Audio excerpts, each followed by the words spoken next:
IP Salsabila dengan NIM 1233151019. Di sini saya akan melakukan praktik konseling individual bertemakan dengan masalah yaitu cemas untuk menegur teman dalam tugas kelompok. Terima kasih.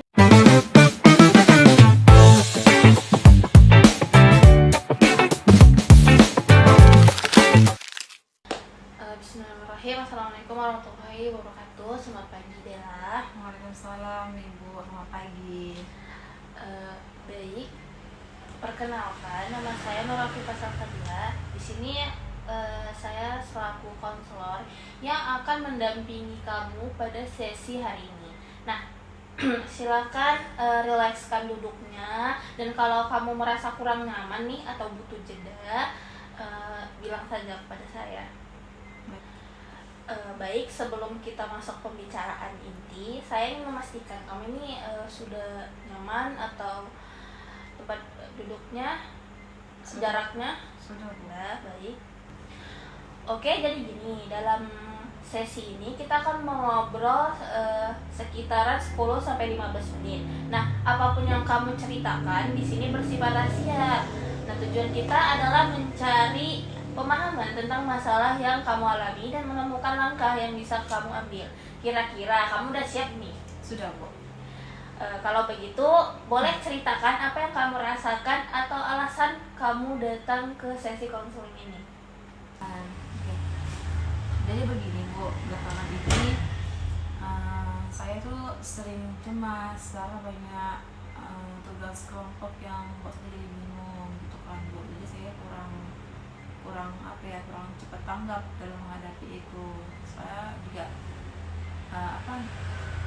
pening, Bu, gitu kan, karena banyak tugas kelompok. Jadi saya tuh sangat berantusias, kayak aku capek. Jadi saya takut, Bu, tidak sanggup untuk menjalaninya lagi gitu. Jadi itu sih, Bu, yang saya alami gitu. Jadi gimana tuh, Bu? Saya kan di sini kan mau minta solusi dari Ibu kan. Jadi solusinya itu gimana ya, Bu, gitu, supaya saya tidak seperti ini lagi gitu. Ibu dengar kamu merasa cukup terbebani ya dari masalah itu.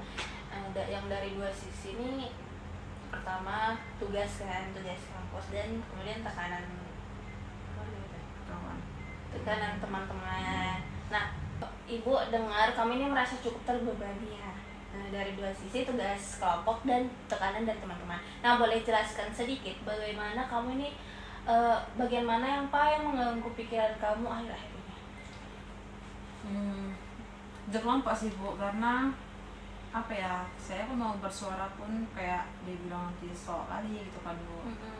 Ini kan di kelompok kan, Bu, mungkin saya tuh ngerjain sendirian, dan otomatis pun kalau kerjain video oke, nggak masalah, Bu, saya semua yang ngerjain kan, Bu. Kan tugas kelompok, dan ini itu ada bagi-bagi masing-masing. Ini bagian itu, jadi semua sudah ada tanggung jawab masing-masing. Jadi itu sih, Bu, yang bikin beban.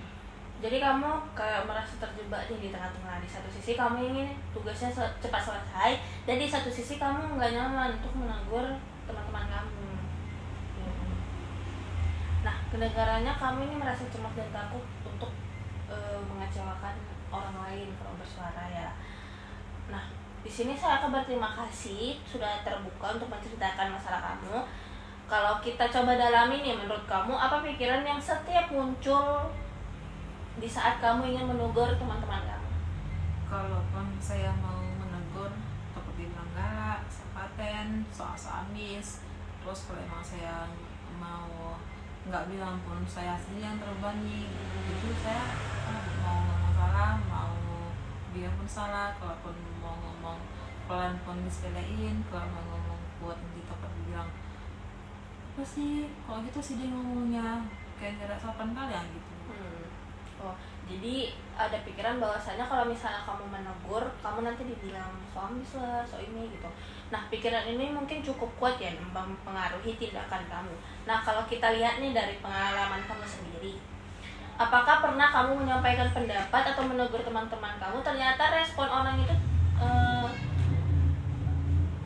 tidak seburuk yang kamu bayangkan? Iya Bu. Pernah. Ya sih. Jadi itu biasa aja atau gimana? Biasa aja, responnya biasa aja. Berarti sebenarnya kemampuan kamu ini untuk menyampaikan pendapat itu ada, dan kamu sudah pernah melakukannya, hanya saja cemas itu muncul sebelum dari tindakan tersebut.